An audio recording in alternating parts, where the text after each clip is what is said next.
嗨，大家好，我是阿明。没错，看到我就知道又要 DIY 了，又有保特瓶了，又要做过滤器了。没错。好，我最爱用这种保特瓶啊，做过滤器了。有保特瓶的厂商记得找我。并没有。哈？你问我平常是不是没事都在想怎么做过滤器？还真的没错因为啊 DIY 就是有趣又好玩。我曾经还跟黑人说啊，我想要那个橘色大桶子做一个大型的圆筒过滤器。黑人还问我说这个能怎么用？不要瞎掰好吗？茶友们，我们再度扩编于世与扩大规模了。这次所有的部门都会开始扩编。对水族有兴趣的茶友们，快来加入我们吧！跟我们一起把水族的爱散发出去。我们有开放各种职缺，详细资讯请点选影片下方说明栏位。于是我这次就决定来做吸便式过滤器。不是让你携带方便的过滤器哦，是吸鱼大便的过滤器。鱼大便太多，是不是让你的鱼缸看起来又丑又脏又恶心？异形啃成木，掉渣渣，让你头痛到不行。鱼饲料没吃完，让你很烦恼吗？今天它的救星来了，难道有用吸星大法吗？光想到就觉得恶心。如果你不想用吸星大法，可以考虑看看我这一款，它吸大便的效率啊，可是一级棒的。废话不多说，现在就来看做法跟原理吧。我们要准备材料如下，当然绝对少不了回收大师阿敏的保特瓶。伊斯达的沉水马达、白棉、3分管。那我们一开始先把保特瓶先切割，一个要去除底部，一个保留头部，然后在瓶盖上面挖一个3分管的口径，然后我们在瓶子底部做一个像吸入沟的样子，可以把瓶子稍微垫高，让大便的屑屑更好吸入。用12、16的水管当串联，再补上止泻带，把沉水马达塞入保特瓶内，接上3分管，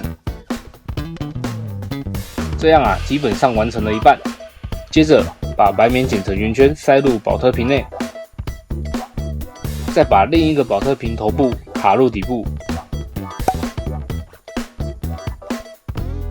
就完成啦。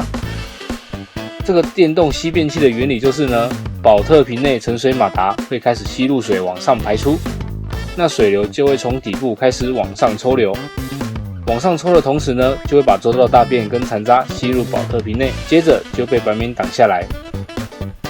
那这个底部像是漏斗的形状的用意呢，主要是我们大便残渣被吸入吸便器的时候，首先会被白棉挡住，有些大便会卡在白棉上，那有些就会随着关闭电源时而掉下来。这时候漏斗就起到了防止残渣掉入鱼缸内部。那拿起来做清洁时，就只要把它拔起来，换个白棉，再装回去就可以使用了。我真是天才啊！完成了。那阿敏啊，该不会是这样子交差吧？对，已经完成了。可是这样看起来还是一样，很像一个垃圾啊。DIY 这种东西重要的是它的效果，那外观嘛，随便啦。好吧，这次就好好做吧。那我们就用最简单又最暴力的方式，让它变漂亮。Go！ 那这次我们用一个简单又粗暴的方式，让它变漂亮。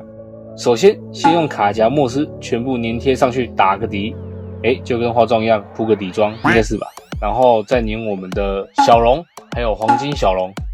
然后瓶子上缘，我们用精灵木加黄金小龙来衬托。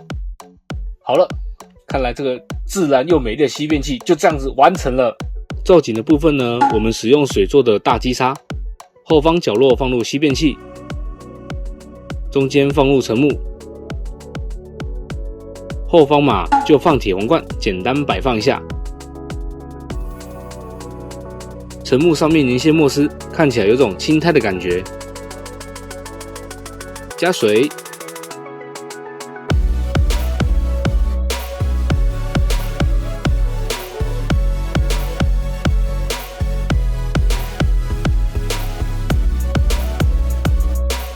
那我们上面的3分管可以接上弯头，或者是鸭嘴，或是雨林管。鱼缸内放的是一片蓝粒粒，还有电光粒粒。粒粒也是很会拉的哦。粒粒鱼是迷鳃科的鱼，水中溶氧量需求低，就算不打气也可以直接呼吸，非常好饲养，蛮推荐新手第一支的入门鱼。这2种在灯光照射下体色特别漂亮，也特别的鲜艳。如果想要增加培菌效果，可以用一样保特瓶，不用切割，直接在下面开个排水孔，再放入大量的陶瓷环。瓶盖部分呢，也是用一样的做法，只是少了沉水马达，外观也是一样粘上慕斯、小龙。接下来直接帮它们做串联。简单一个吸便器，就升级为有培菌效果的过滤器，也很明显的可以看出啊，水流在循环哦。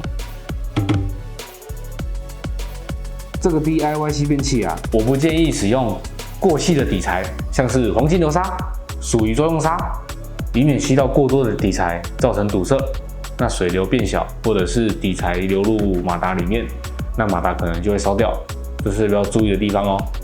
这个 DIY 吸便器啊，跟一般的过滤器一样，是需要定时清理白棉的。那沉水马达的流量呢，建议先看你的鱼缸大小。那你的鱼缸大小假设是 1.5 尺，那我会建议你使用到2尺左右的沉水马达，流量呢不能刚刚好，要再稍微大一点点，这样啊就不怕说到时候装上去吸不起来这种困扰。